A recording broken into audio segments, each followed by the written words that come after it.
शूद्रांना शिक्षण नाही, अतिशूद्रांना शिक्षण नाही. जे क्षत्रिय स्वतःला म्हणतात त्यावेळेच्या असणाऱ्या मराठा समाजाला सुद्धा शिक्षण नव्हतं. अशानं शिक्षणाची दारं मोकळी केली. हे जगाला माहिती आहे, हा इतिहास.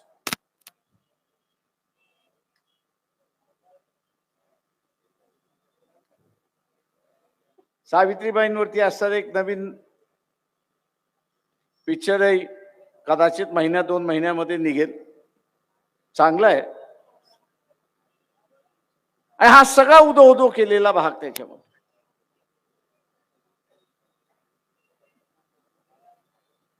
इथे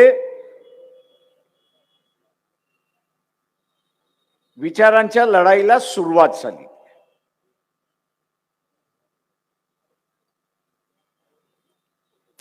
गोडसे, हेगडेवार, गोलवलकर ही एक विचारसरणी आणि दुसऱ्या बाजूला महात्मा फुले, शाहू महाराज, बाबासाहेब आंबेडकर आणि महात्मा गांधी यांची असणारी विचारसरणी.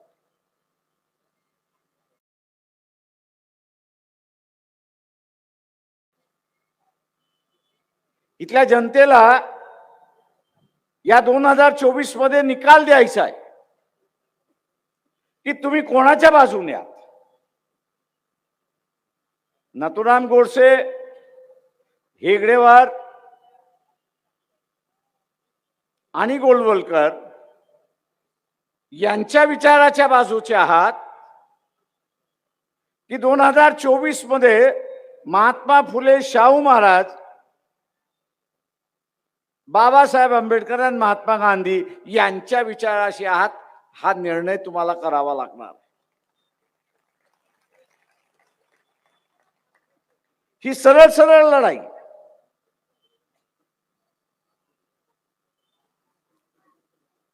ही कुठली लपलेली लढाई नाहीये. जो इतिहास, संस्कृतीचा इतिहास असेल, समाजाचा इतिहास असेल, एकमेकाच्या धर्माचा आदर करणारा असणारा इतिहास, मग इथल्या संतांनी सांगितलेल्या माध्यमातून तो उद्ध्वस्त करायचा.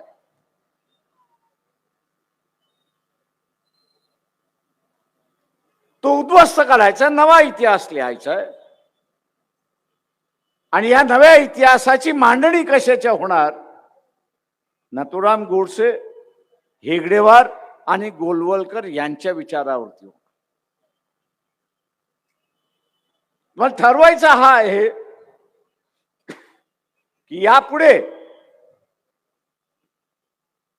शांततेमध्ये जगायचं आहे की अशांततेमध्ये जगायचं आहे. शांततेमध्ये जगायचं आहे की अशांततेमध्ये जगायचं आहे. मी फार वेळ बोलणार नाही, पण जी सद्य परिस्थिती आहे ती आपल्या समोर मांडणार.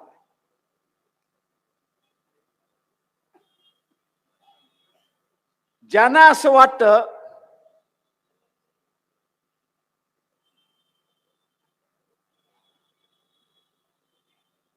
की महात्मा फुले, शाहू महाराज, बाबासाहेब आंबेडकर आणि महात्मा गांधी यांचा असणारा विचाराचं राज्य यावं असं ज्यांना वाटतंय, त्यांना असं वाटतं की सगळ्यांनी एकत्र आलं पाहिजे आणि बीजेपीच्या विरोधात लढलं पाहिजे.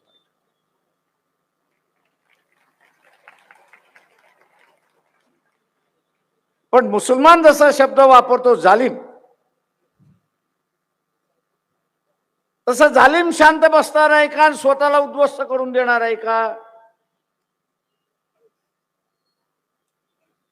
तर जालिम हा काही शांत बसणार नाही, सैतान हा काही शांत बसणार नाही. त्या सैतानाच्या आणि जालिमाच्या कारवाया त्या ठिकाणी चालणार.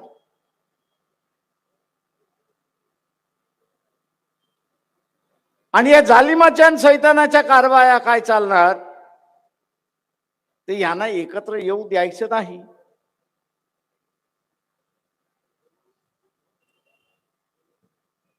हे एकत्र आले तर आपला पराजय आहे. आणि हे एकत्र लढले नाही तर या सैतानाला वाटतं की आपला विजय आहे.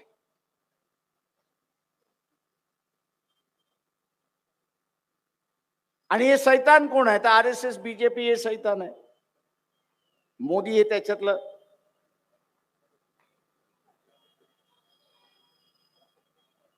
याच्यामुळे या सैतानाचं राजकारण कसं राहणार? तर बापात बाप ठेवायचा नाही आणि लेखात लेख ठेवायचा.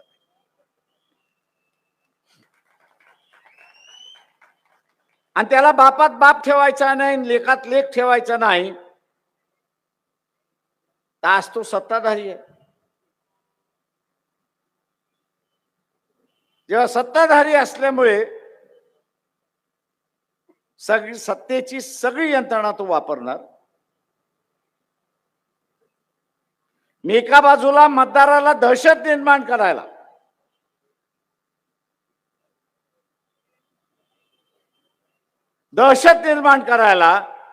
आणि दुसऱ्या बाजूला जेलमध्ये टाकायला.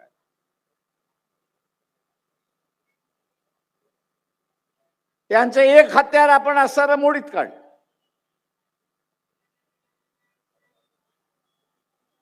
जी 5 महत्वाची हिंदू समाजाची मंदिरं आहेत, आस्था आहे, एकावरती बॉम्ब टाकून द्या. की बॉम्ब टाकला रे टाकला की आपल्याला असं वाटतं मुसलमानांनीच टाकला.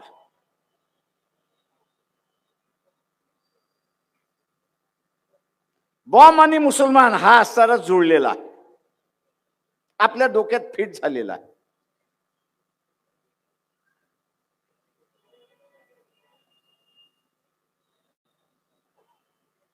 तुम्ही असं फिट झाले असं आहे. म्हणजे मग मुसलमान एका बाजूला गेले आणि उरलेले सगळे एका बाजूला गेले. आपल्याला जिंकायला सोपं आहे. बाई हे या देशामध्ये होऊ शकतं. आपण आगा केला आणि हे करायचं नसेल तर मिलिटरीच्या ताब्यामध्ये देऊन टाका इलेक्शन होईपर्यंत, त्याचा असणारं संरक्षण करण्यासाठी.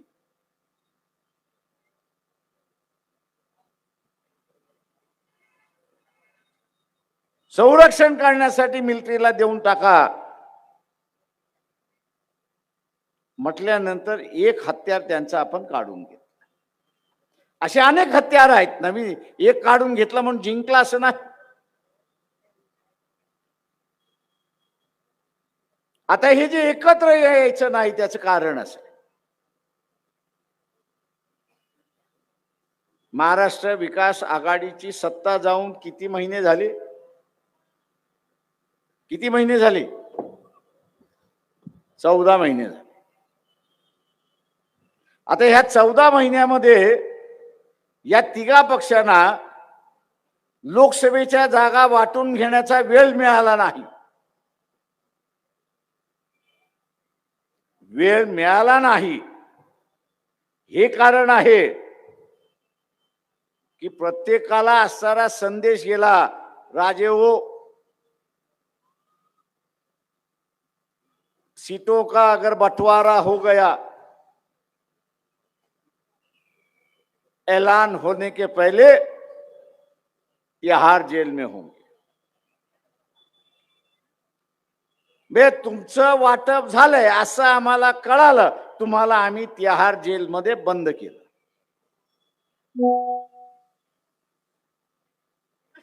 आता मला सांगा किती जण पोलिसांनी सांगितलंय की मी तुला आता पकडून घेऊन जातो? किती जण जायला पोलिसाबरोबर तयार होतील? अर्धे जण तर पळायला सुरुवात होतील, हातापाया पडायला लागतील. अरे बाबा कशाला जेलमध्ये घेऊन चाललेला आहेस, माझं आयुष्य कशाला बर्बाद करतोयस, अमुक करतोयस तमुक करतो, असे नाना तऱ्हेने. आणि नाही जमलं तर थोडं घे आणि मला सोडून टाक. हे आपली वागणूक आहे. या आपल्या वागणुकीवरनं ज्यांच्यावरती इन्क्वायरी चाललेली आहे त्यांना धमकवली आणि त्यांना धमकी दिली, तर आपण जसं वागतो तसं ते वागणार नाहीत का? वागणार बरोबर. का कोणालाही जेलमध्ये जायचं नाही, कोणालाही लालू प्रसाद व्हायचं नाही. लालूनी म्हटलं तुम्हाला जेलमध्ये टाकायचं टाका, मी राजकारण जेलमधनं करीन, पण मी तुमच्या समोर झुकणार नाही.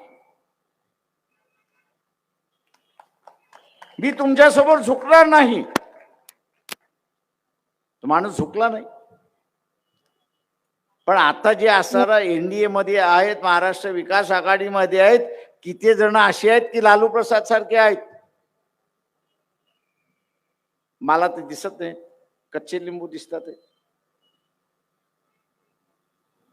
लुडकणारे लिंबू त्या ठिकाणी दिसत आहेत.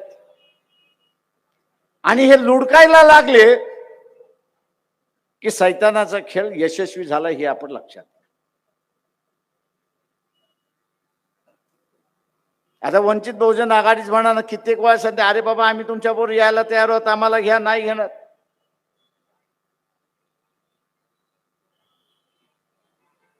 मोदीने त्यांनाही सांगितलं की तुम्ही असं वंचितवाल्यांना घेऊ नका, कारण का आम्ही त्यांच्या विरोधात चौकशा लावल्या, साले खडकू आहेत, काहीच मिळत नाही त्यांच्याकडे, भिकारीपेक्षा भिकारी आहेत सगळे.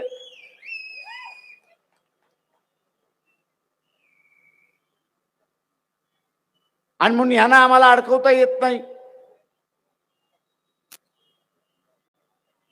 हे जर इंडियाच्या आघाडीमध्ये गेले तर मोदीला तासल्याशिवाय राहणार नाही लोकांसमोर.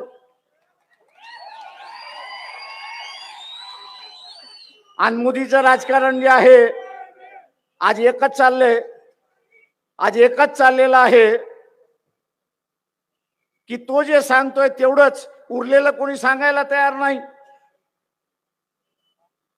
मी आजच दुपारच्या असणाऱ्या प्रेस कॉन्फरन्स मध्ये म्हटलं की त्या न्यूज ट्रॅकला तुम्ही पकडलं, याचं कारण की त्याला चायनाकडून पैसे आले. अरे नालायक मोदी, पहिल्यांदा एक सांग की गलवान ज्यावेळेस झालं त्यावेळेस चायनाकडून तू पैसे घेतलेस की नाही याचा खुलासा कर.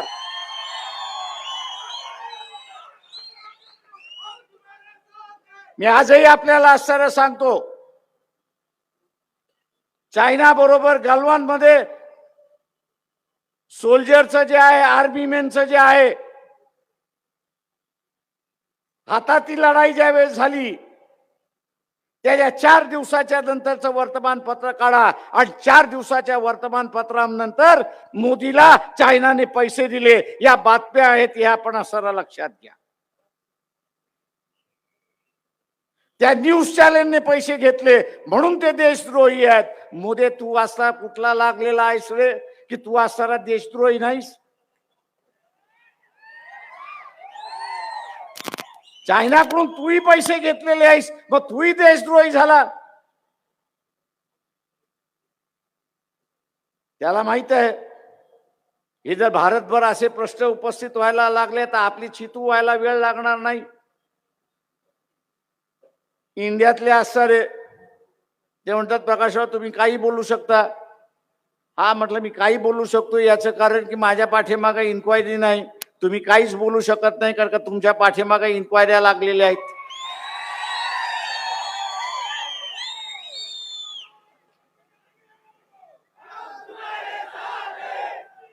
आणि म्हणून उद्याच्या ह्याच्यामध्ये इंडियाची युती झाली, फार चांगलं आहे. आम्ही स्वागतच करायला बसलेलो आहोत. आम्ही त्या इंडियाला म्हणतो आम्हालाही त्या तुमच्या बरोबर घ्या.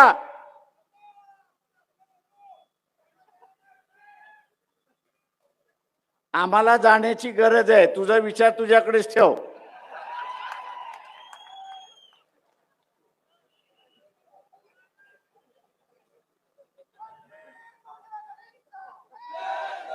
आणि म्हणून आपण शेवटपर्यंत प्रयत्न करणार आहोत की असताना सगळे एकत्र मिळून लढले पाहिजे. जसा प्लॅन एक असतो तसा प्लॅन बी सुद्धा आपण तयार ठेवला पाहिजे आणि तो लोकांनी तयार ठेवला पाहिजे. दिवाळी होऊन जाऊ द्या,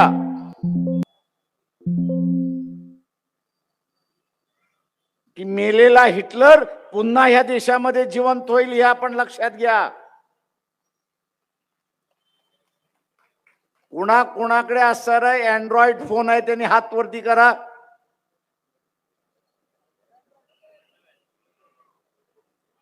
सगळ्यांकडे आहे, बरोबर.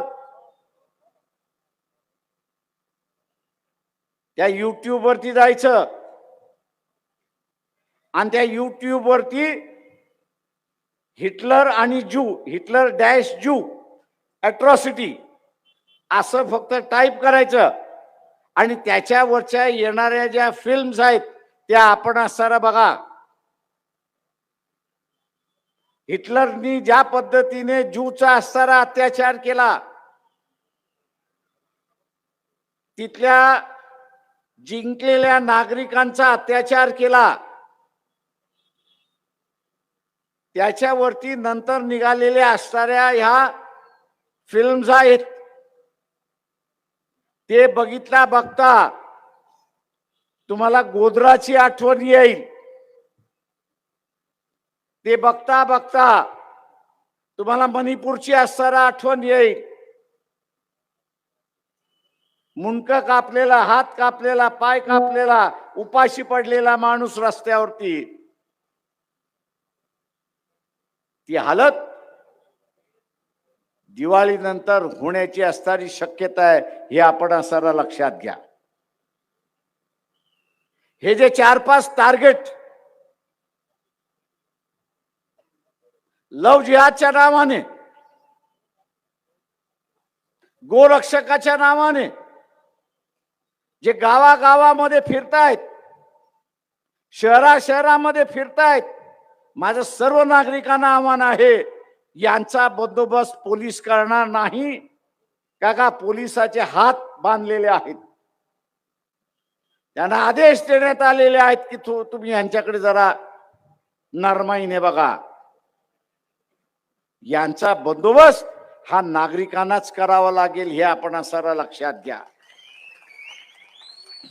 शांतता ठेवायची असेल, शांतता ठेवायची असेल आणि या तरुण पिढीला जे भयभीत केलेलं आहे,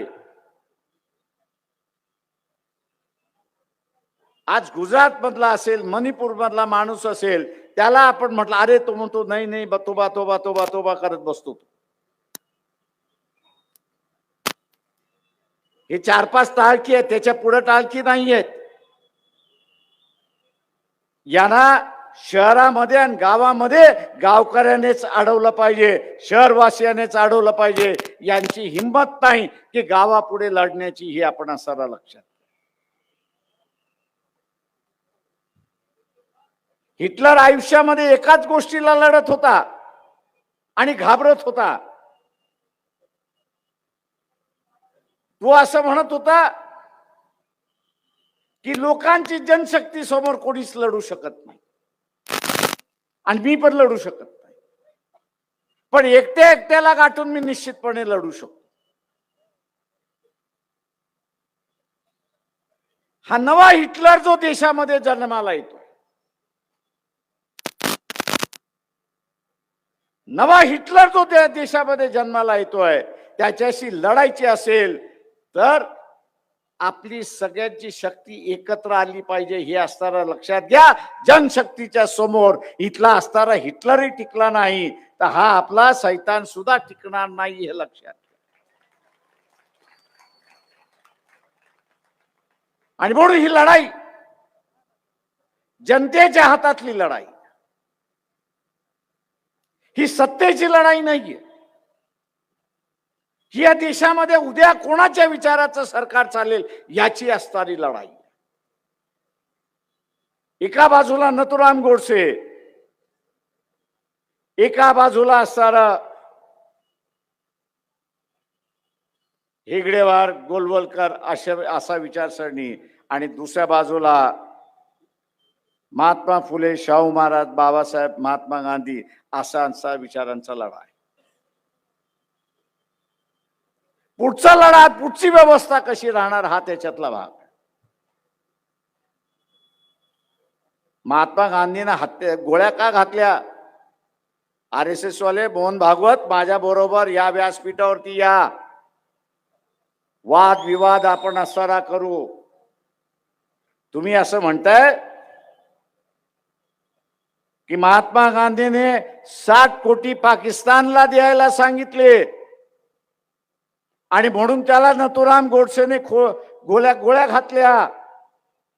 तुमच्या गांडीत दम असेल ना तर माझ्या बरोबर ह्या सभेमध्ये या आणि त्याच्यावरती वाद आपण असताना करू.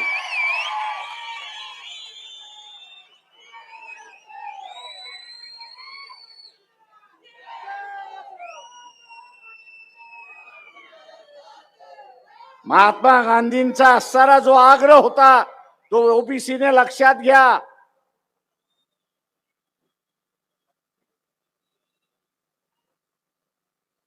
ओबीसीने पहिल्यांदा लक्षात घ्या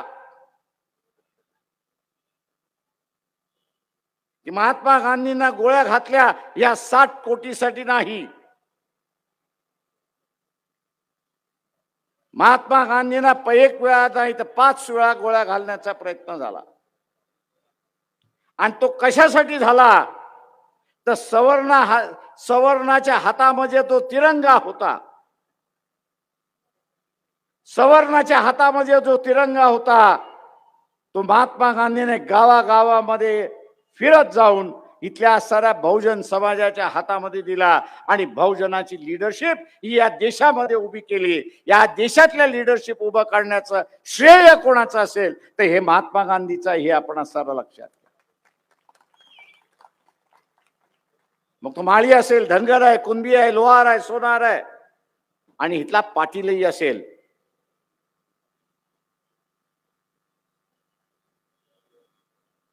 इथल्या राजकीय पटलावरती आणायला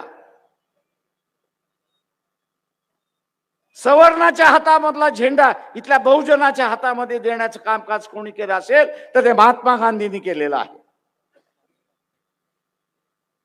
आणि त्याच्याच बरोबर बाबासाहेबांनी इथल्या साऱ्या अस्पृश्यांच्या नव्या लढ्याचा असताना सुरुवात केली. या दोन महापुरुषाने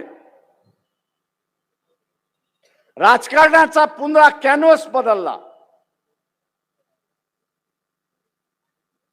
या दोन महापुरुषाने पूर्ण राजकारणाचा कॅनव्हास बदलला.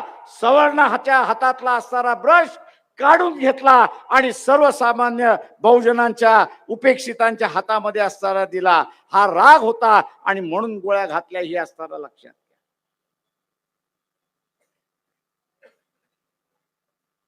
RSS वाले त्या 60 कोटीचा असणारा ताकद असेल, हिंमत असेल तर माझ्या प्रश्नाचं उत्तर द्या. त्या 60 कोटीचा असणारा करारनामा कोणी नेगोशिएट केला?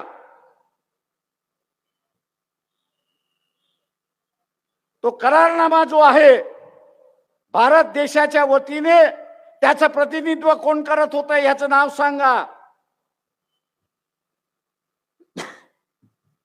त्याच्यावरती सह्या कोणी केल्या ते असणारं सांगा. हिंमत असेल तर ते असणारं सांगा. आणि RSS ची त्यावेळेसची भूमिका होती की हा करारनामा लागू नाही झाला पाहिजे.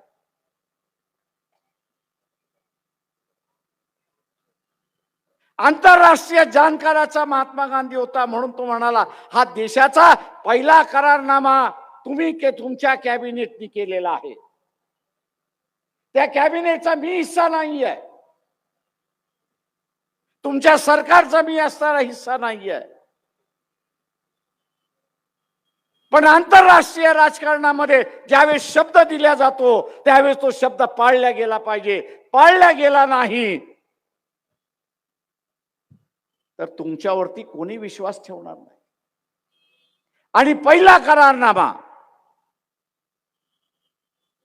हा तुमचा 60 कोटीचा केलेला करारनामा आज तुम्ही मोडायला निघालात तर जग तुमच्यावरती विश्वास ठेवणार नाही. मी माझी बाजू मांडली नाही, आग्रह धरला नाही, तुम्हाला जबरदस्ती केली नाही म्हणून मी अनशनला बसणार आहे. RSS वाले, मोहन भागवत वाले हिम्मत असेल तर तो करारनामा कोणी पाकिस्तानच्या असणाऱ्या कायदे मिल्लत बरोबर असताना केला ते असताना सांगा. जिना बरोबर बोलायला कोण गेलं होतं ते सांगा. मी आज नाही सांगत, तुम्हाला असताना वाट बघतो की प्रामाणिक आहात का मला बघायचं आहे तुम्ही.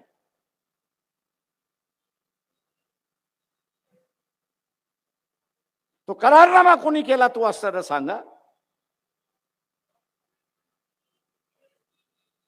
तो करारनामा लागू झाला पाहिजे. का देशाचा पहिला स्वातंत्र्य मिळाल्यानंतर पहिला आंतरराष्ट्रीय करारनामा होता आणि आंतरराष्ट्रीय करारनामा हा तुम्ही लागू करणार नसाल तर यापुढे आंतरराष्ट्रीय करारनाम्यामधला तथ्य आणि विश्वास हा तुम्ही गमावलेला असेल आणि म्हणून तो लागू करा, या आग्रहासाठी महात्मा गांधी. मित्रो, इथं फसव्याचं राजकारण फार चालतं. फसव्याचं राजकारण फार मोठ्या प्रमाणात चालतं. खोटं बोलण्याचं राजकारण फार मोठ्या प्रमाणात चालतं. आणि म्हणून मोहन भागवत यांना असं आव्हान देतो की या त्या पाकिस्तान बरोबर झालेल्या 60 कोटीच्या करारनामा हा मी आज इथे आणून ठेवून देऊन आपण त्याच्यावरती चर्चा करू. तुम्ही खरे की आम्ही खरे याचा असणारा दूध का दूध और पाणी का पाणी होऊन जाऊ द्या एकदा तर. आणि म्हणून मित्रो, हे इलेक्शन सामान्य माणसाच्या हातामध्ये येणार. एकत्र लढले तर फार चांगलं, पण एकत्र लढले नाहीत तर असं समजू नये की त्यांना एकत्र यायचं नव्हतं. त्यांना जालिमाने एकत्र येऊ दिलं नाही, हे आपण डोळ्यात त्या ठिकाणी लक्षात ठेवलं पाहिजे, डोक्यात आपण त्या ठिकाणी ठेवलं पाहिजे. आणि मी इथल्या असणाऱ्या मुस्लिम बांधवांना सांगतो, मोदीचं सरकार, RSSचं सरकार, बीजेपीचं सरकार ठेवायचं की न ठेवायचं हे मुसलमानाच्या हातामध्ये आहे, हे पहिल्यांदा लक्षात घ्या. हे मुसलमानाच्या हातामध्ये आहे. आम्ही सगळं आपल्या आपल्या पक्षामध्ये जाऊ. इथला मराठा असेल, कुणबी असेल, लोहार असेल, सोनार असेल, तो आपापल्या पक्षामध्ये जाईल. मुसलमानाचा अजून कुठला पक्ष निर्माण झालेला नाही, त्याच्यामुळे तुम्ही मोकळे आहात.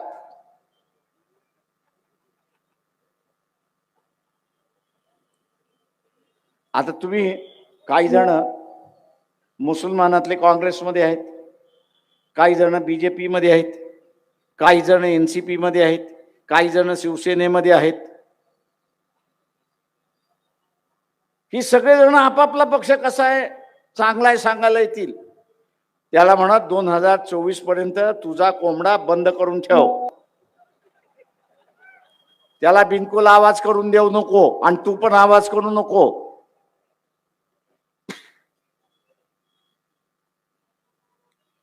काँग्रेसचा कोंबडा असेल, NCPचा कोंबडा असेल, BJPचा कोंबडा असेल, शिवसेनेचा कोंबडा असेल, हे वेगवेगळे लढले तर त्या कोंबड्याला म्हणायचं तू आता कोंबडीसारखा खुडूक झाला पाहिजेस.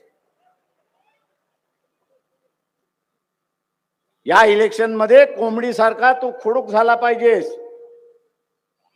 आणि मुस्लिम समाजाने 1,00,000, 1,25,000, 1,50,000, 2,00,000 मतदान प्रत्येक लोकसभा मतदारसंघामध्ये आहे. धनगराच्या मेंढऱ्याप्रमाणे तुम्ही चाललं पाहिजे. धनगराची मेंढरी आणि मेंढपाळ ही एका लाईनीत चालतात. तसं इलेक्शन मध्ये मतदान करताना या 5 उमेदवारांपैकी कोणाकडे जास्ती मतं आहेत, कुणाच्या हातामध्ये दूध आहे आणि ते भरलेलं दूध आहे, त्या भरलेल्या दुधामध्ये तुम्ही साखर टाकली, गोडवा येईल आणि ते ओतू नाही जाईल आणि BJPला तुम्ही हरवलेलं असेल हे लक्षात घ्या. पण कंडिशन काय? कंडिशन काय? कंडिशन काय? मुसलमानांना कंडिशन काय? त्या धनगराच्या मेंढऱ्याप्रमाणे गेलं पाहिजे आणि काँग्रेसी, एनसीपी, बीजेपी, शिवसेनेतले कोंबडे झाकून ठेवले पाहिजे किंवा खुडूक करून ठेवले पाहिजे. हे जर मुसलमानाने केलं तर मोदी गायब झाला, RSS गायब झाली, हे आपण लक्षात घ्या. आणि भीतीचं वातावरण हे तुम्ही एक दिवसामध्ये बंद करू शकता, अशी परिस्थिती आहे. परिस्थिती कठीण आहे. माझं मन मला एक सांगतंय, पण विचार दुसरं सांगतोय. करणार काय?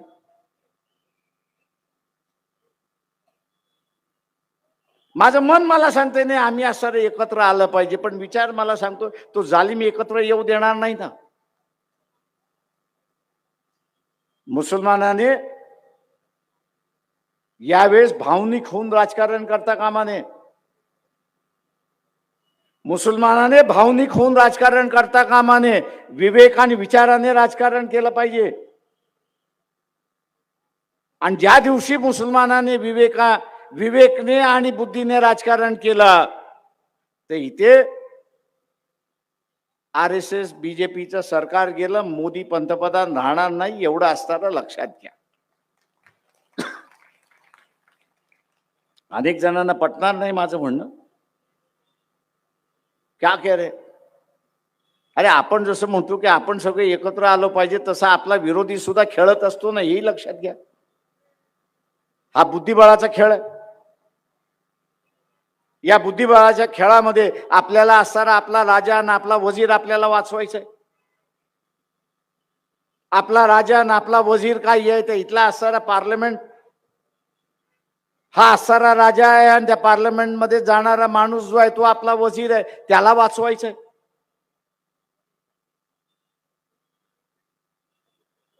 तेव्हा या इलेक्शन मध्ये बुद्धीने खेळावं लागेल. ताकदीने खेळण्याचा वेळ संपलेला आहे.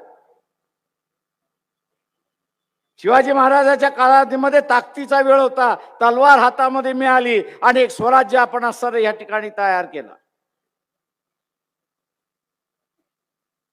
ते इतिहासाची नोंद आहे. पण आताचा असणारा कालखंड हा तलवारीचा कालखंड नाही.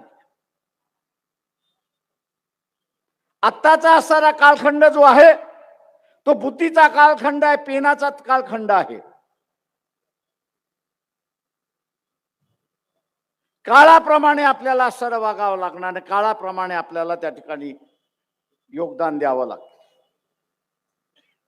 आणि म्हणून पटत नसलं तरी आपल्याला असं ते पटवून घ्यावं लागेल, हे लक्षात घ्या. आता उद्या तुम्ही म्हणालात काँग्रेस आणि राष्ट्रवादी एकत्र या, नाही आले तर तुम्ही करणार काय?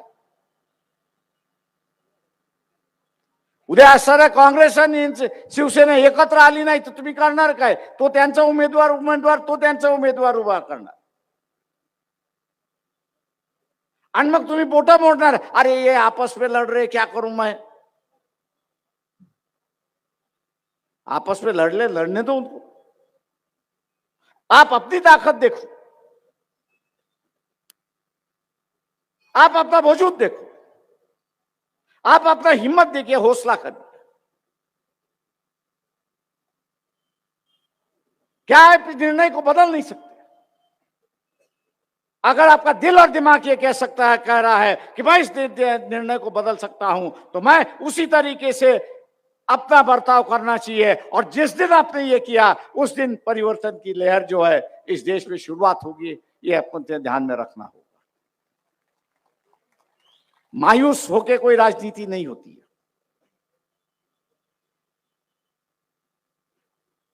अगर जीतना है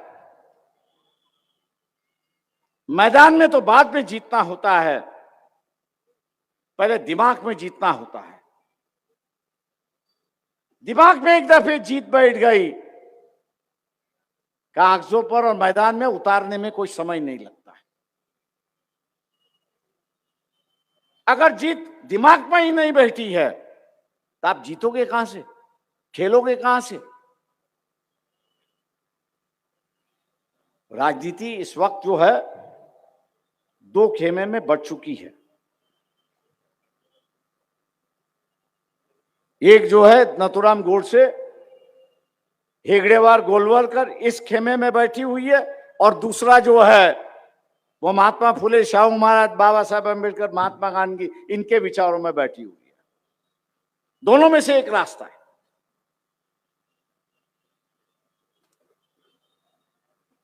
अब ये दोनों में से एक रास्ता जो है लोगों को चुनना है, आपको चुनना है। आप जिस तरह से रास्ता चुनोगे मुसलमानों, उस तरह से आपको 20% यहां का आम आदमी दिखाई हुए, आप 20% आदमी जो है वो आपकी तरफ झुकाया हुआ दिखाई देगा, और वही जो है निर्णायक परिस्थिति होगी, ऐसा मैं यहां पर मानता हूं। दोस्तों, ये जो दंगों की कार्रवाई है, उम्मीद मत लगा के बैठिए।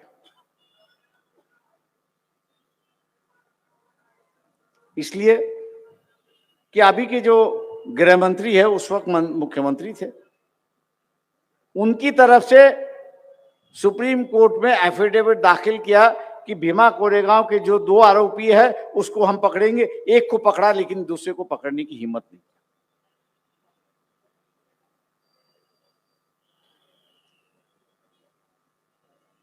और ये एफिडेविट जो है 2018 में सबमिट किया हुआ है। आज हम लोग 2023 में, 5 साल हो गए। बीच में कांग्रेस की सरकार है, मैं उससे उम्मीद कर रहा था कि वो एक्शन ले, लेकिन उन्होंने कहा प्रकाश भाई थोड़े धीरे से। मैंने कहा राजनीति धीरे से नहीं चलती, अपनी गति से चलती है। अगर आप अपने गति से नहीं चल गए तो मैंने कहा मान लो आपका भी सत्यानाश होने में कोई कम वक्त नहीं लगेगा, क्योंकि डर आपके मन में बैठा हुआ। और इसलिए मैं उम्मीद करता हूं कि एक लक्ष्य बना लीजिए। कौन हारे कौन जीते ये अलग बात है। एक लक्ष्य अगर हम लोग ने बना लिया तो मेरे ख्याल से उसको हासिल करना आसान हो। और वो लक्ष्य क्या है कि 2024 में नरेंद्र मोदी प्राइम मिनिस्टर नहीं होगा, ये लक्ष्य हम लोग ने वहां पर बनाना चाहिए। 2024 में नरेंद्र मोदी प्राइम मिनिस्टर नहीं होगा, सरकार किसकी भी आए, सेक्युलर की सरकार आए तो हम लोग तालियां बजाएंगे और आनंद उत्साह करेंगे। और ये लक्ष्य मैं मानता हूं कि बहुत आसान है, कोई लंबा नहीं। नरेंद्र मोदी को अगर प्रधानमंत्री बनना है तीसरे बार, तो उसके पास 272 एमपीज होना जरूरी है। कितने एमपीज होना जरूरी है? आवाज नहीं आ रही। और 272 नहीं आए तो जो इकट्ठा नहीं आ रहे थे, जिनको मोदी ने अड़चन लगाई थी, वो पहला कहेंगे भैया इसको निकालो तो अपनी गर्दन की तलवार मोकली हो जाएगी। और अपनी गर्दन की तलवार निकालने के लिए ये कहेंगे तुम मोदी छोड़ के अगर किसी कोई हो रहा है तो हम लोग उसके साथ में जाएंगे, वरना हम नहीं किसी के साथ जाएंगे। क्योंकि उनको पता है कि मोदी रहा तो एक तरफ तलवार है और दूसरी तरफ तिहाड़ जेल है और दूसरा मार का ही बचाना। अपनी जान छुड़ाने के लिए, अपनी जान छुड़ाने के लिए, अपनी जान छुड़ाने के लिए ये भारतीय जनता पक्ष की सरकार केंद्र में नहीं आने देंगे, क्योंकि उनको अपनी हिफाजत करनी है। वो अपनी हिफाजत करेंगे और फिर आपकी हिफाजत करेंगे, ऐसी परिस्थिति है। और इसलिए मायूस जो एक डर और खौफ पब्लिकली जब मुसलमान कहता है तो कहता है मैं अल्लाह के अलावा और किसी को डरता नहीं हूं, लेकिन बैठक में अगर बैठ गया तो बोलते सर बहुत तकलीफ हो रही है, बहुत डर रहा हूं मैं। बात सही है आपकी, बर्ताव वैसे सरकार की ओर से बर्ताव हो रहा, डर और खौफ बैठाने की बात सरकार की चली है। लेकिन अगर हम लोग हिम्मत से चले और ये सोच के चले कि 2024 में भारतीय जनता पक्ष आरएसएस की सरकार गिरानी है, मतलब गिरानी है, तो हम लोग कामयाब होंगे और आप कामयाब करोगे। इन्हीं लफ्जों के साथ मैं आपसे रजा लेता हूं। जय भीम, जय भारत।